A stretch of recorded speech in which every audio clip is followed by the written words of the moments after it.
El gobierno tiene la responsabilidad de implementar, reglamentar y desarrollar la ley. Y es a nivel nacional, departamental y municipal en donde se hará efectiva gran parte de su aplicación. Por esta razón, las entidades territoriales juegan un papel determinante en el momento de diseñar e implementar las medidas previstas en la política de atención, reparación integral a las víctimas, que podrán ser exitosas si se articula el trabajo entre los distintos niveles de gobierno. A nivel territorial lideran el proceso de implementación las alcaldías, gobernaciones, en el marco de los comités de justicia transicional.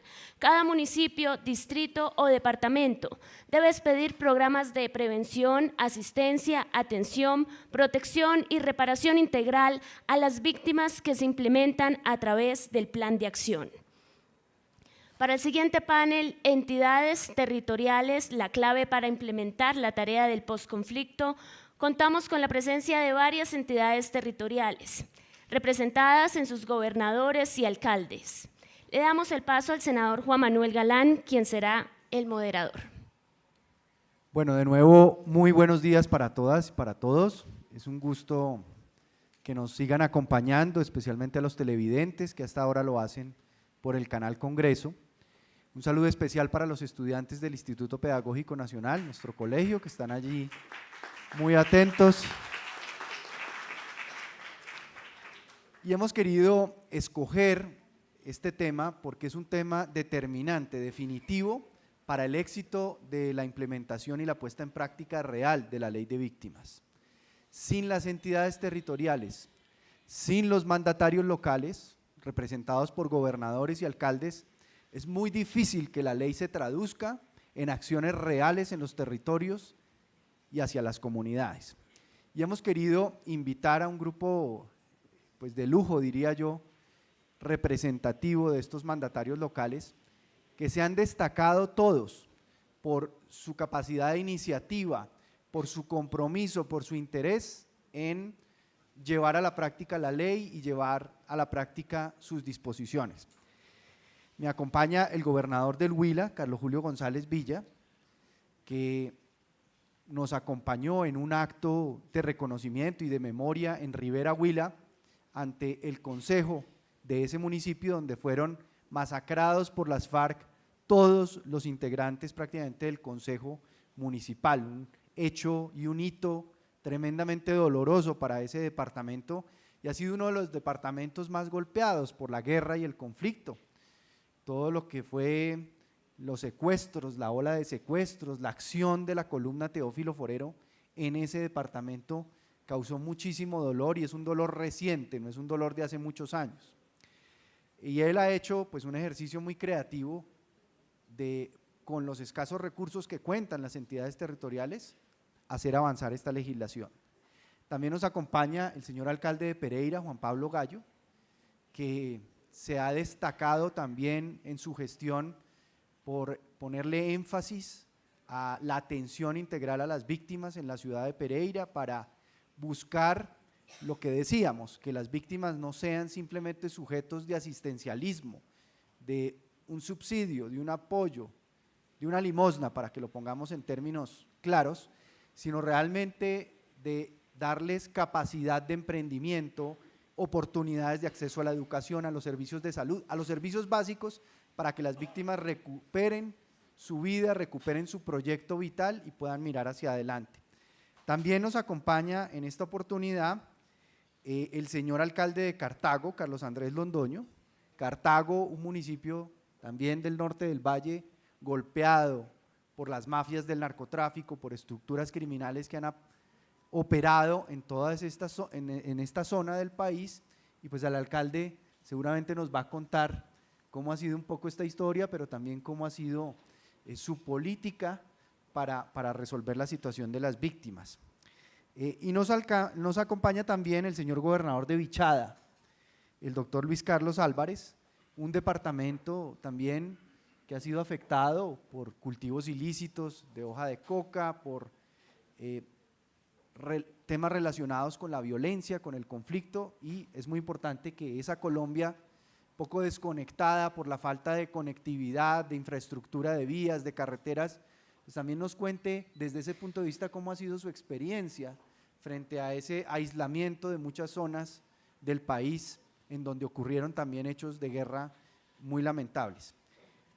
Y quisiera empezar, señor gobernador del Huila, por preguntarle cómo hace usted en un país donde tenemos 85% de los recursos que administra y determina el gobierno nacional, aproximadamente un 10% que va para los municipios, donde los más afectados son los de sexta categoría, pero el 5% apenas de todo ese presupuesto le queda a los gobernadores y a las gobernaciones para trabajar y para asumir todas estas funciones que en la ley de víctimas les asigna como responsabilidad la ley de víctimas. Entonces, quisiera que nos contara, doctor Carlos Julio, también desde el punto de vista humano, de las víctimas en su región, de lo que sufrió el Huila en estos años, ¿cuál ha sido su experiencia, además como un experto en salud mental, que yo sé que ese ha sido una de sus principales preocupaciones, cómo además atender a las víctimas en esos términos de salud mental?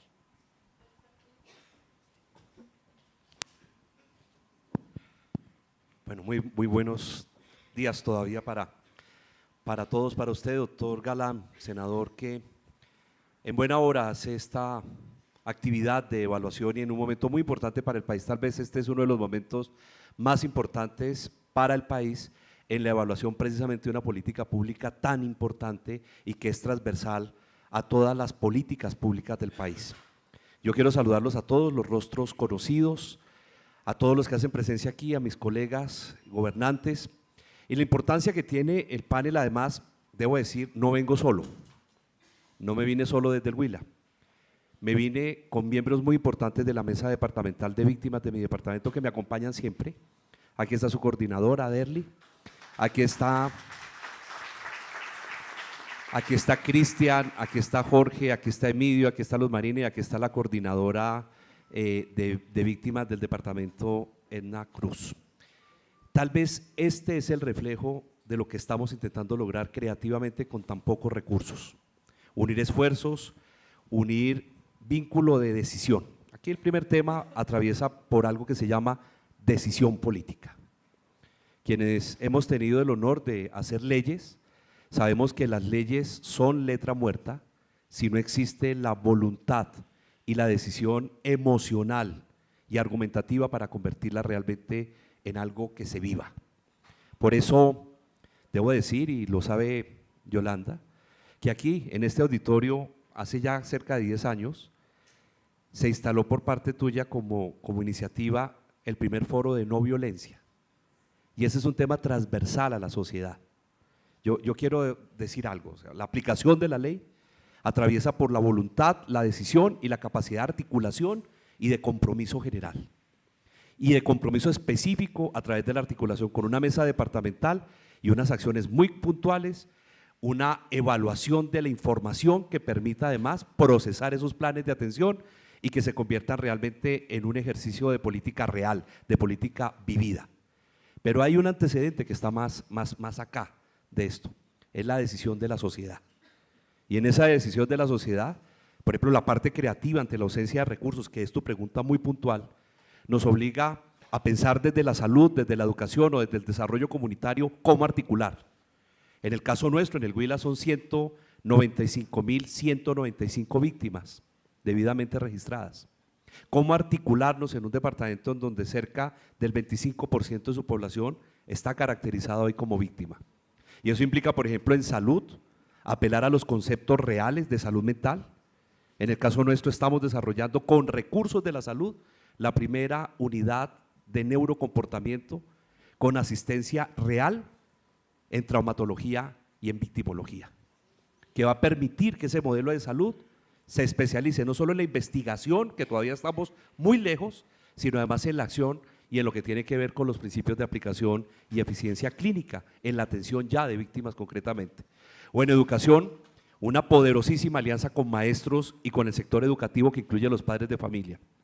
El primer desarrollo de la violencia se desarrolla en esas violencias familiares múltiples, y el segundo se empodera en la institución educativa, por ejemplo, a través de un fenómeno tan frecuente y que no hemos podido derrotar en el país, que es el bullying escolar, que es el matoneo escolar y que empieza a mostrar los primeros indicadores de víctimas y victimarios en el ejercicio de lo que será un perfil de desarrollo y de proyecto de vida comunitario, desafortunadamente.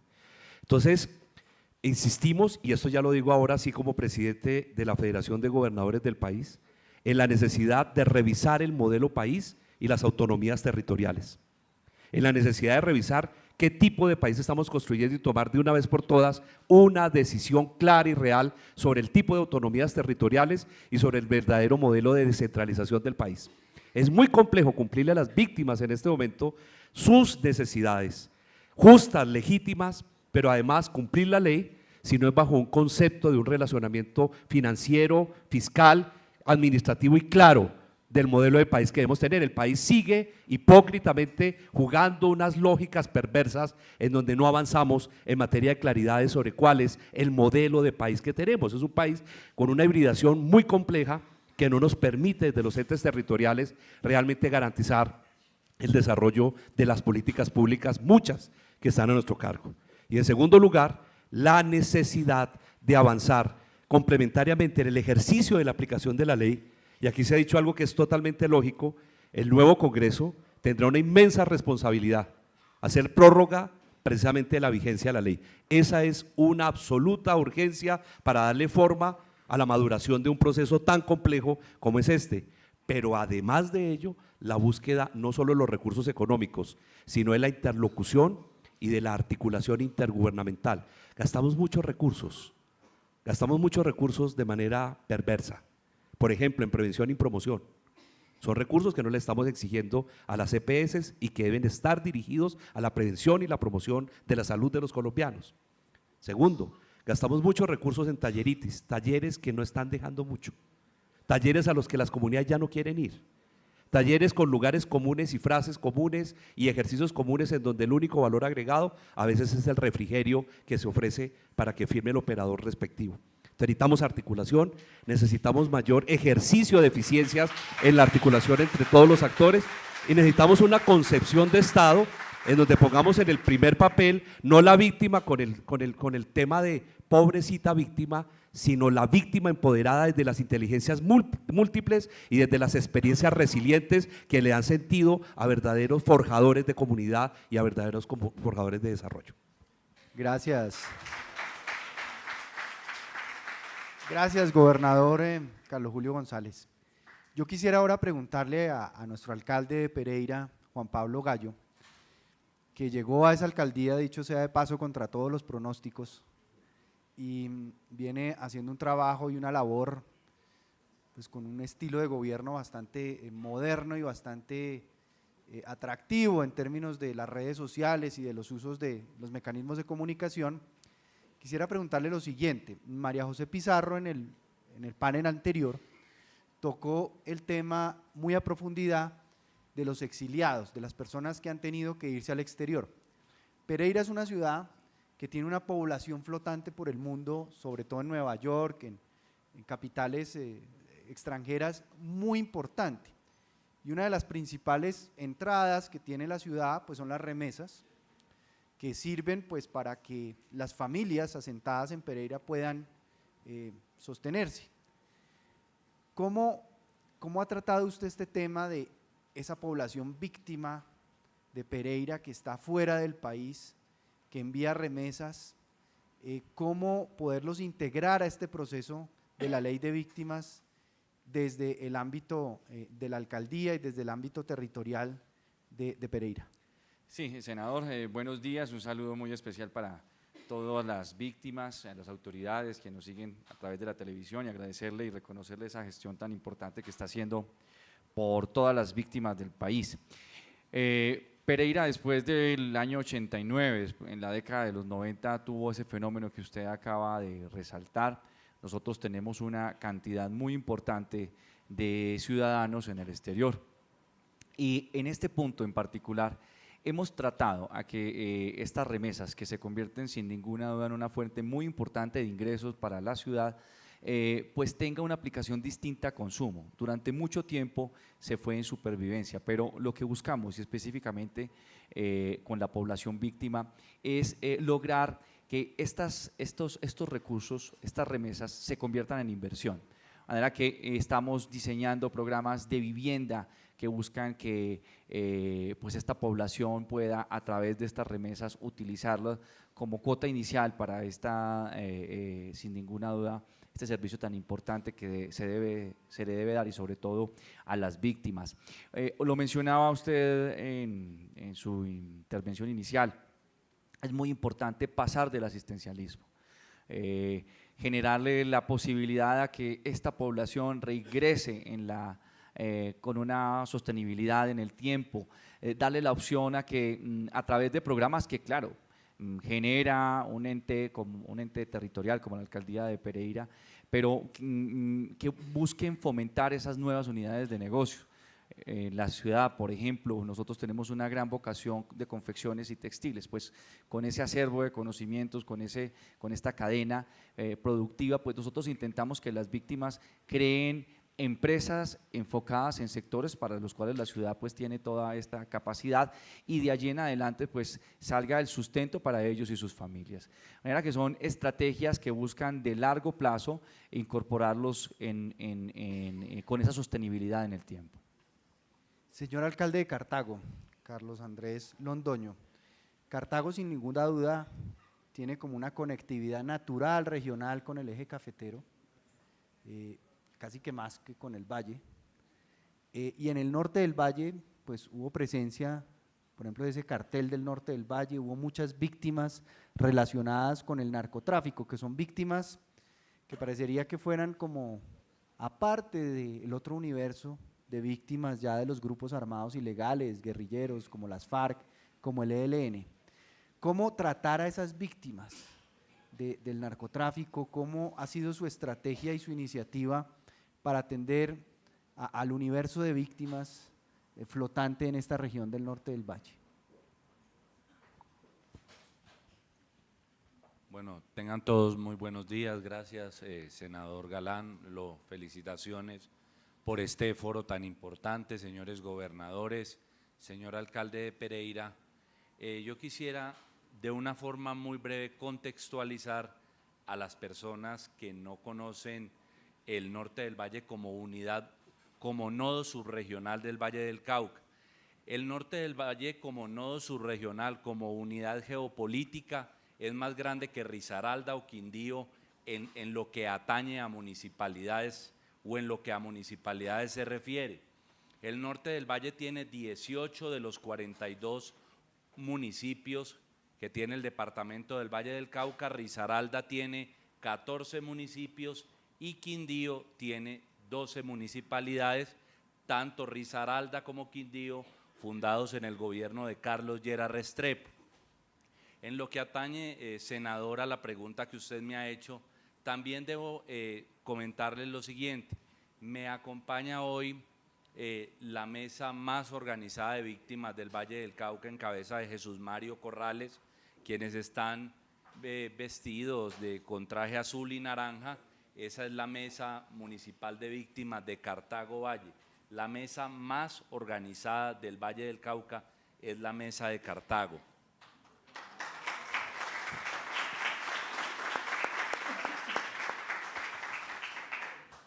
Quiero también decirles que antes de contestarles o de responderles, yo voy a ser muy breve, el tema pretérito o desandar en el tiempo de lo que pudo haber sido Cartago, quiero contarles 3 muy buenas noticias de Cartago. Cartago se ganó hace 2 años, año y medio, nos dieron el reconocimiento al alcalde Pilo de Colombia en el manejo de infancia y adolescencia. Ocupamos con 5 alcaldes más el reconocimiento nacional en ese orden. Nos acabamos de ganar a nivel nacional el primer puesto en ser el municipio. No olviden que en Colombia el 95% de los municipios son de 5ª y 6ª categoría. Yo estoy representando en este panel, y mil gracias por el reconocimiento, senador Galán, y usted que es un hombre estudioso, preocupado por esta temática. Quiero decirles que Cartago es un municipio de 4ª categoría y acaba de ser considerado la ciudad de Colombia que más ha disminuido los accidentes de tránsito y ocupamos el primer lugar según la Agencia Nacional de Seguridad Vial. Cartago Valle es el municipio que más ha disminuido los accidentes en Colombia y con ello hemos ahorrado 18.000 millones de pesos al sistema tanto de salud como al sistema de contingencias que se presente. Para responderle muy breve la pregunta, senador Galán, nosotros venimos realizando nosotros estamos haciendo todo lo que podemos con lo que hay. Estamos haciendo lo que podemos con lo que hay. Repito, la mesa municipal de Cartago es la mesa más organizada del Valle del Cauca y tiene su propio centro de memoria histórica, por ejemplo. Tiene la sede más organizada de todo el Valle del Cauca de víctimas. Acabamos de aprobar 280 subsidios de vivienda para las víctimas en la Municipalidad de Cartago. En participación somos pioneros y concomitante con el reconocimiento que nos hizo la Presidencia de la República a los 5 alcaldes pilos de Colombia, tenemos comité temático de niños, niñas y adolescentes en la ciudad de Cartago. Eso en líneas generales, eso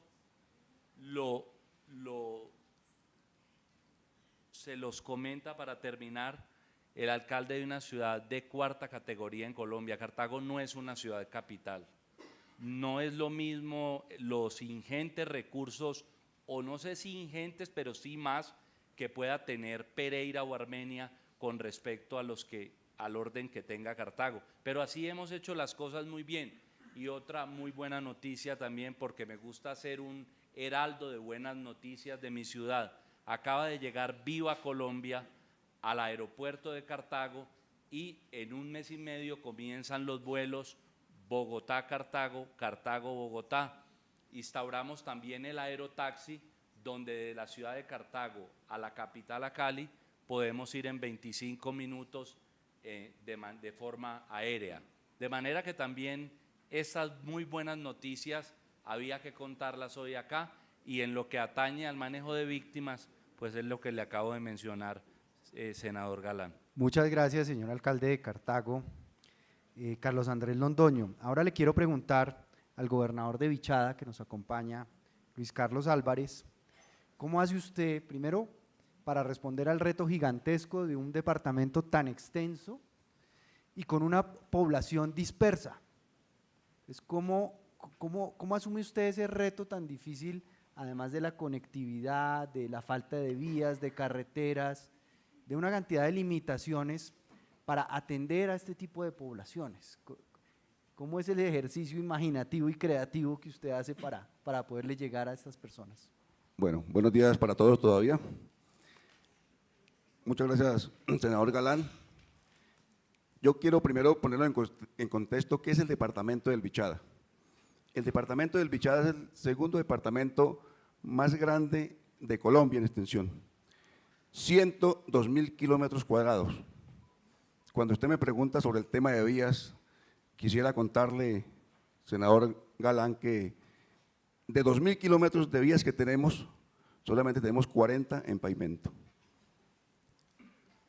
Donde en el municipio más grande de Colombia, que es Cumaribo, mi municipio, no tenemos un solo kilómetro de pavimento. Entonces se imaginará usted lo que se vive en este departamento. Yo soy víctima del conflicto, soy del municipio de Cumaribo y siempre desde que fui candidato fue en mi mente y en mi corazón el tema de las víctimas. Quiero aprovechar la oportunidad para también saludar a mi directora de víctimas del departamento del Vichada, Eliseo Guarín, y a una mujer incansable y luchadora por las víctimas de la Orinoquía colombiana, a Blanca Yoli, que ha sido una gestora por…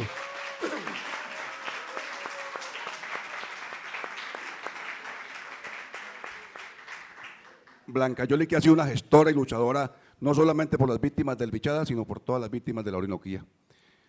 Senador Galán, uno cuando ha vivido en su tierra, yo soy nacido y criado en mi departamento, y la visión que tenía de mi departamento, o la ilusión que tenía por llegar a hacer algo, pues ha sido muy difícil. Y hay que decirlo, y lo digo con humildad y con respeto, esto es un gobierno centralista, que a las regiones poco les llega, que los proyectos se hacen desde Bogotá y nunca se hace una consulta previa con el campesinado o los indígenas. Mi departamento es un departamento que el 60% son indígenas, senador Galán. Y ha sido muy, muy difícil, la verdad. Es tanto así que somos el último departamento por el abecedario en la lista de departamentos. Y así siempre nos tratan, de últimas. Y a veces eso a uno le duele, pues como gobernante de su departamento. Senador Galán, yo en mi programa de gobierno Construyamos Vichada, lo primero son las víctimas, los campesinos y la gente vulnerable. Muchas gracias. Muchas gracias, gobernador.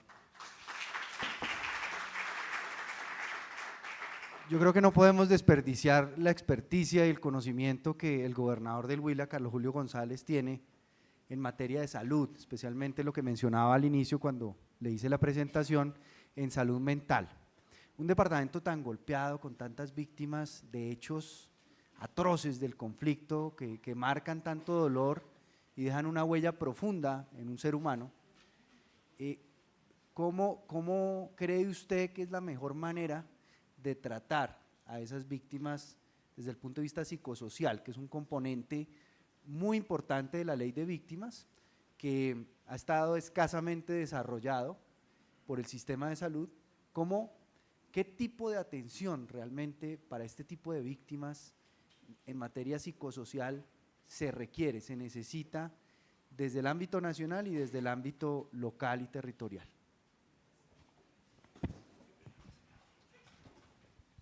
Bueno, tal vez este es uno de los aspectos más complejos en el abordaje de la población víctima. La primera falencia está en la misma formación de los profesionales en Colombia, con sus habilidades, competencias y la preparación para atender víctimas, sobre todo en materia de salud mental. Y ahí es donde se produce la palabra que podemos mencionar hoy, se llama iatrogenia.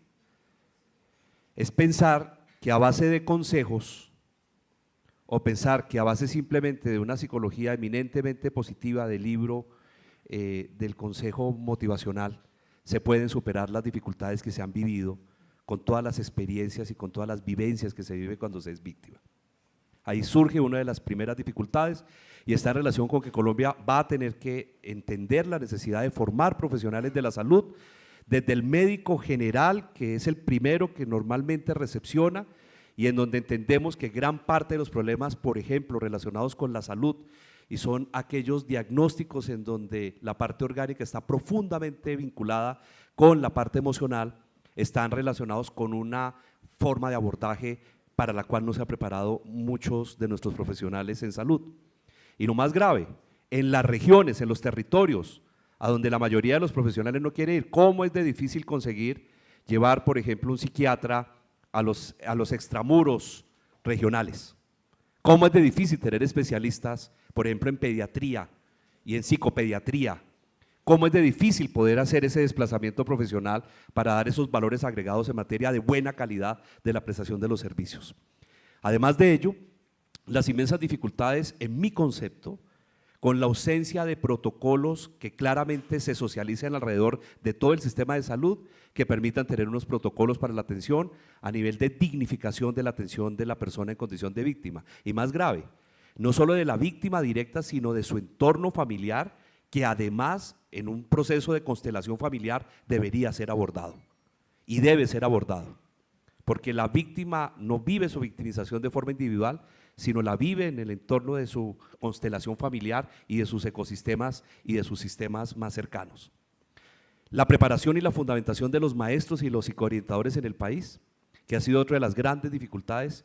Qué lástima que en el próximo periodo personas como usted, su hermano, y muy importantes senadores no estén, ojalá otros nos escuchen hoy, sobre la necesidad de ampliar la presencia y pagar psicoorientadores en las instituciones educativas colombianas. No se puede seguir manejando esa perversa cifra de 900 niños por un psicoorientador. Eso no es lógico, esa no es una relación matemática, estamos hablando de una relación humana. Y en ello la necesidad, además de contener muchísimos de los efectos que tiene una sociedad con grandes problemas de descomposición social, con grandes retos y desafíos, y además la víctima ahí en la mitad.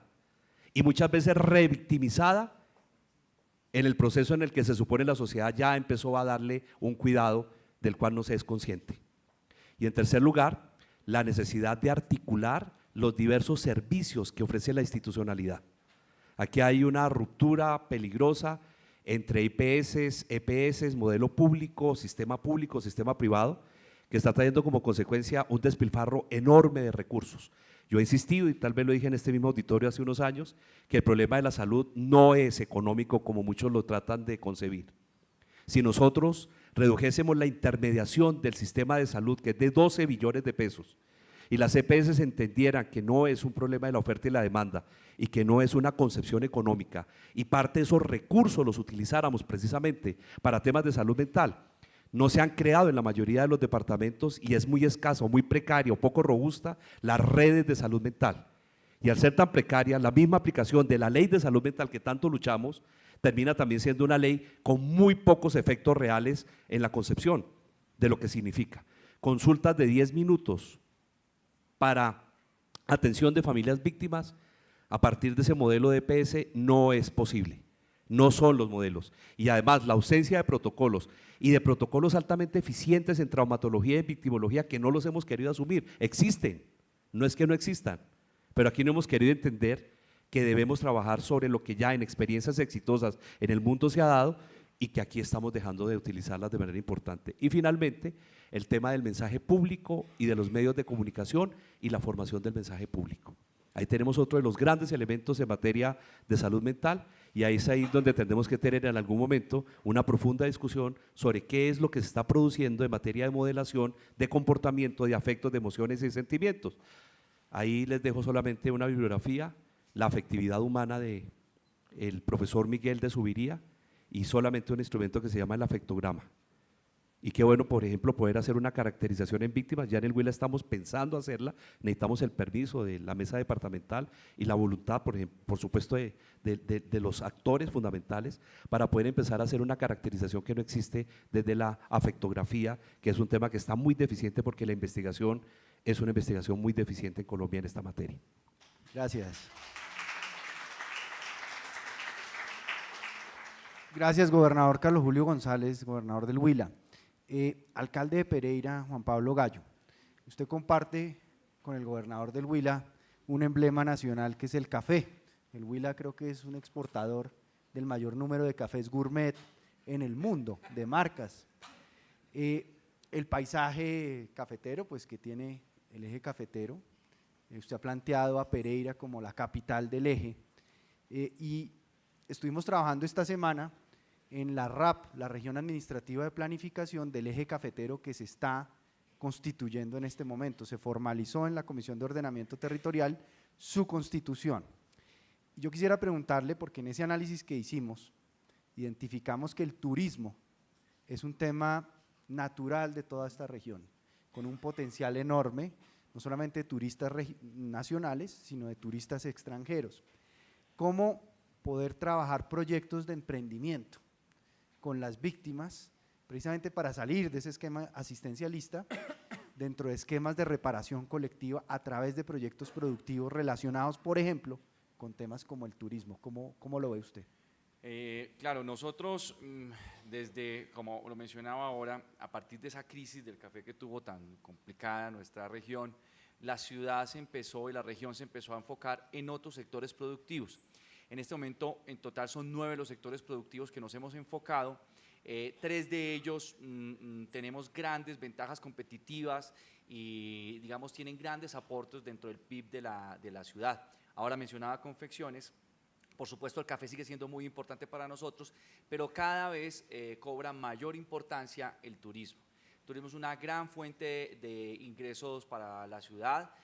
Nuestra región es la 4ª a nivel nacional como destino turístico y sin ninguna duda, si estamos pensando en la sostenibilidad de las víctimas. Y en proyectos productivos, uno de los sectores más promisorios es definitivamente el turismo.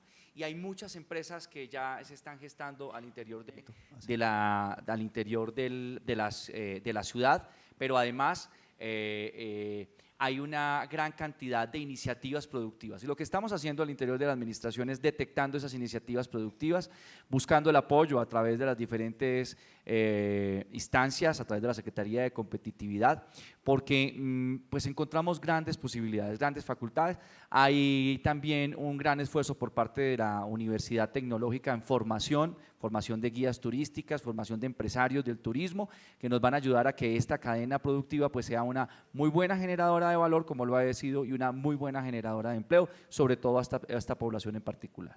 Muchas gracias, alcalde de Pereira, Juan Pablo Gallo.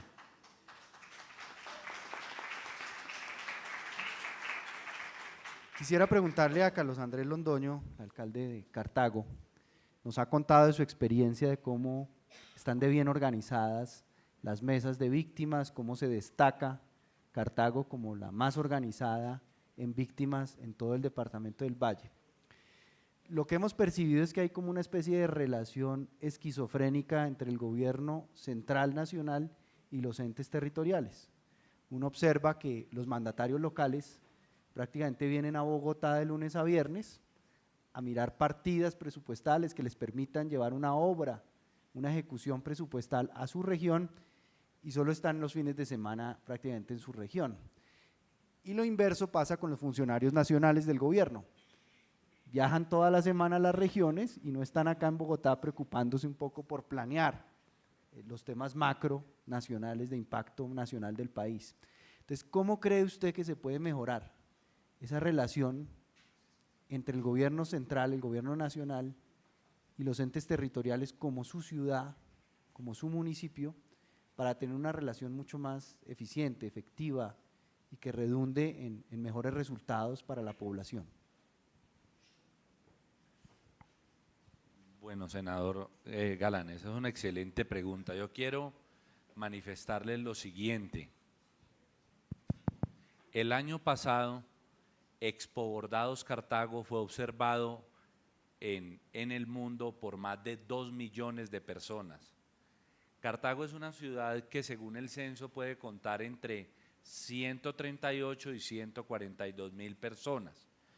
Es una ciudad muy cercana de Pereira, muy cercana de Armenia, muy cercana de Manizales, y ya estamos, aunque no lo parezca, muy cercanos de Cali. Es más sencillo ir de Cartago a Cali que atravesarse Bogotá a mediodía de norte a sur.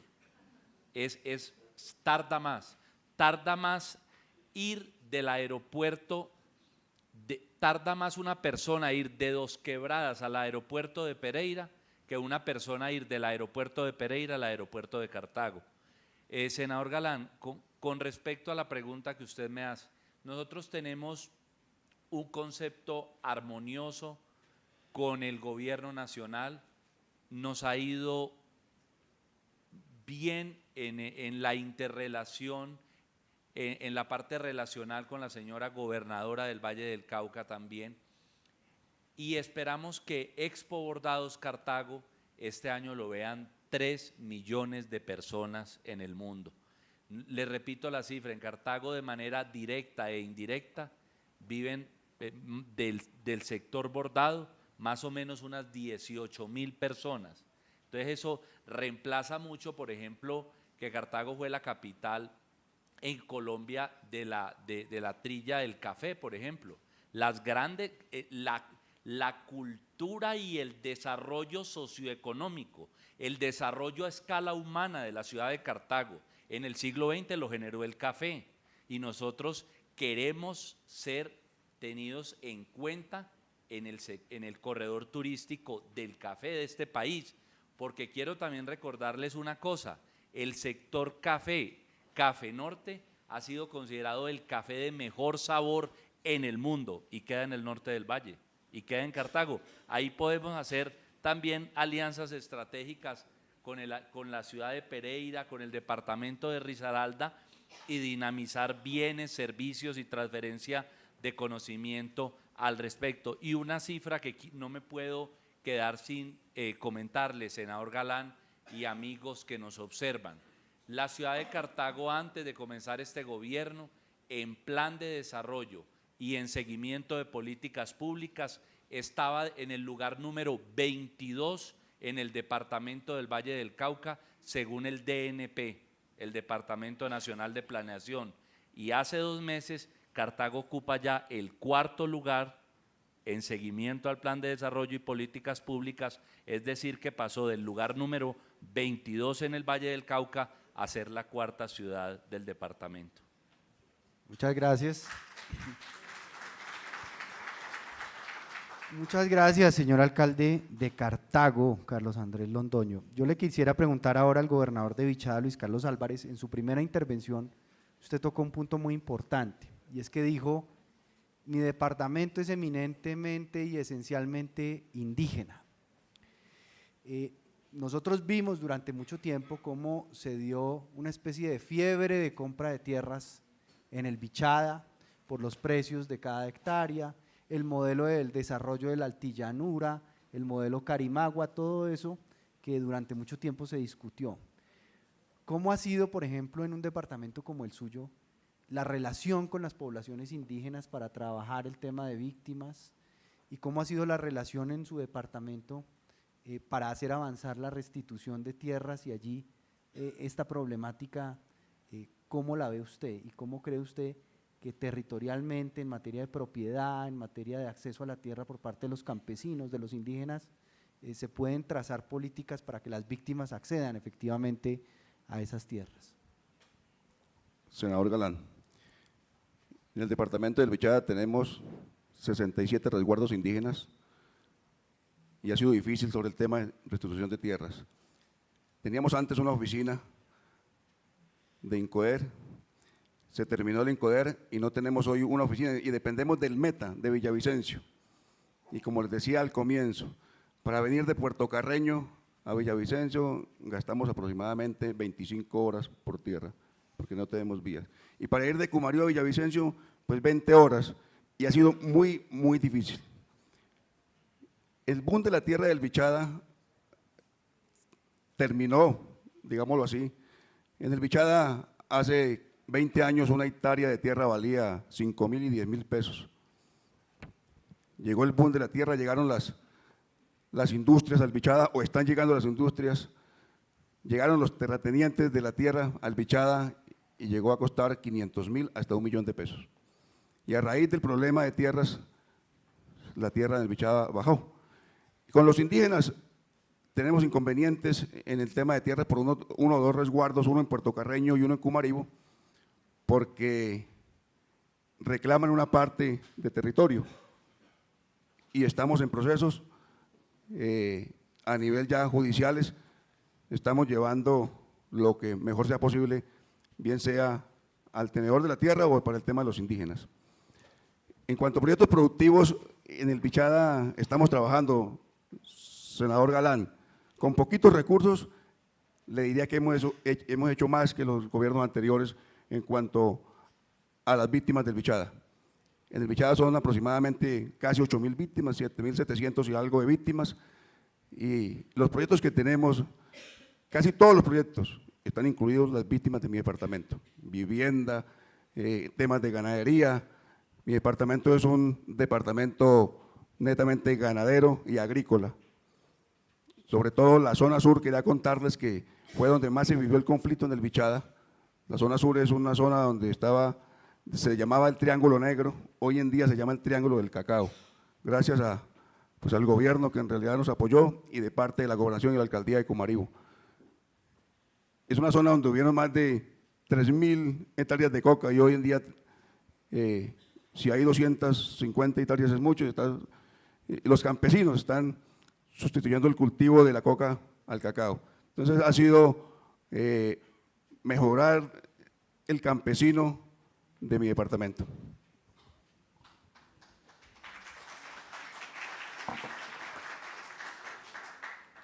Muy bien, les voy a dar un minuto a cada uno y les pido que nos ayuden con eso, para que libremente hagan una intervención sobre un mensaje final y de cierre a este panel. Entonces, querido gobernador del Huila. La no violencia es una decisión de una sociedad. Y es una decisión de familia, es una decisión de la escolaridad y es una decisión de la institucionalidad. Tomar decisión de no victimizar, tomar decisiones en relación con esas competencias afectivas es una decisión profunda de una sociedad. Hoy estamos saliendo de un conflicto terrible, doloroso y muy traumático. Pero existen muchos riesgos porque muchos de los factores que cultivan la violencia continúan estando presentes. Una profunda desigualdad social, una ausencia de falta de oportunidad, siguen existiendo barreras en la educación, sobre todo entre la educación pública y la educación privada, siguen existiendo inmensas dificultades en la laboralidad de aquellos que se profesionalizaron, los invitamos a que se profesionalizaran y hoy viven cargando una hoja de vida debajo del brazo con sus familias para poder buscar un empleo y además debiéndole al ICETEX y debiéndole a todos los que les prestaron. Entonces, la decisión de una sociedad es la decisión de aprender de esta experiencia que hoy tenemos, de esta experiencia que estamos madurando, y de aprender de ella significa también tomar decisiones. La principal virtud de una sociedad es tomar decisiones con base en la experiencia. Y creo que es un momento muy propicio para la sociedad, es un momento muy propicio para el Congreso, para la institucionalidad, para los actores fundamentales, para las víctimas en el centro, pero también para quienes somos gobernantes. Aquí también hoy me acompañan alcaldes de mi departamento, con los que trabajamos con los 37 sin distingos. Aquí está el alcalde, por ejemplo, de Pitalito, para que esa institucionalidad tenga realmente un liderazgo en la apropiación de su verdadera conciencia en relación con el empoderamiento de una sociedad que requiere de nosotros. Tal vez yo diría que eso es parte de lo más importante de esta reflexión con este foro que ustedes hoy nos dan la posibilidad. Muchas gracias, gobernador del Huila, Carlos Julio González, alcalde de Pereira, Juan Pablo Gallo. Senador, no, yo quiero recalcar que este tema no concierne, no es responsabilidad solo y exclusivamente de un ente, no es responsabilidad solo del gobierno nacional, es responsabilidad de él, pero también de los gobernadores, de los alcaldes, de la sociedad civil. Somos todos responsables en trabajar un tema que se debe pensar más allá de lo coyuntural, que se deben trazar como políticas públicas de largo plazo. Y por supuesto recordar a las próximas generaciones lo que se vivió, lo que vivimos todos como sociedad y por supuesto también esperar a que estos hechos nunca vuelvan a suceder. Muchas gracias, alcalde de Pereira, Juan Pablo Gallo. Quiero que nos haga su pequeña intervención de cierre el doctor Carlos Andrés Londoño, alcalde de Cartago. Gracias, senador Galán. Yo quisiera hacer eco de lo que dice el gobernador del Huila. Hay un hombre, el micrófono un poquito. Yo quisiera hacer eco, senador Galán, y quisiera retomar brevemente lo que dice el señor gobernador del Huila, con el cual estoy de acuerdo en la posición de orden psicológico y comportamental. Hay un hombre que se llama Víctor Frankl, escribió un libro o muchos y se llama El hombre en busca de sentido, darle un sentido a lo que nos sucede. Nosotros, muchos de los sucesos o la inmensa mayoría de lo que nos acaece en la vida no lo podemos controlar, pero sí podemos controlar la reacción emocional frente a esos sucesos. Y hay otro hombre muy importante, señor gobernador del Huila, que se llamó Abraham Maslow y creó, dentro de los trabajos que organizó o que articuló, desarrolló la escala de necesidades humanas. Y dentro de la escala de necesidades humanas está la sobrevivencia, la supervivencia del vértice a la base y de la base al vértice. De lo que les quiero significar con ello para finalizar, y gracias por darnos la oportunidad, senador Galán y todas las personas que ayudaron a articular este evento, es que quiero decirles que hemos hecho ingentes esfuerzos en la ciudad de Cartago por recuperar la red municipal de parques. Un parque icónico como la Isleta lo estamos recuperando, el Club del Río, hemos tapado 6.200 huecos. Uno de nuestros lemas es Cartago, ciudad sin huecos. Estamos articulando con la Cámara de Comercio, con los sectores no solo desde los públicos, sino sectores sin ánimo de lucro o llamados tercer sector de la economía, sector académico y sector privado, para que todos a una podamos hacer de esta ciudad, que pudo haber proyectado una imagen desfavorable en un pasado que cada vez se hace más lejano. Estamos hablando de la Cartago setentera u ochentera, donde hubo conatos de desencuentros, donde se presentaron manifestaciones conocidas por el país nacional, pero que ahora queremos ser portadores, heraldos de buenas noticias, y estamos de pláceme, senador Galán, porque la ciudad de Cartago viene en un proceso de franca recuperación en su desarrollo socioeconómico y, repito, en su desarrollo a escala humana. Bueno, este alcalde es un promotor de Cartago impresionante, como ustedes se han dado cuenta. Y vamos a cerrar entonces ya el panel con Luis Carlos Álvarez, gobernador de Vichada. Gracias, senador. 3 punticos nomás, senador. Seguiré trabajando por las víctimas de mi departamento, por la juventud, por la mujer y todo lo que tenga que ver por ese bonito departamento. Segundo, hacer un llamado desde aquí, de este micrófono, y a usted, senador Galán, que miremos el Vichada, que el Vichada es un departamento de prosperidad y del futuro. Si tenemos algún día una vía en el Vichada, vamos a tener desarrollo no solamente para el Vichada, sino para Colombia. E invitarlos a todos que conozcan el departamento del Vichada, que es la mejor tierra del mundo, que es donde en realidad se vive en total calma y en total tranquilidad. Muchas gracias.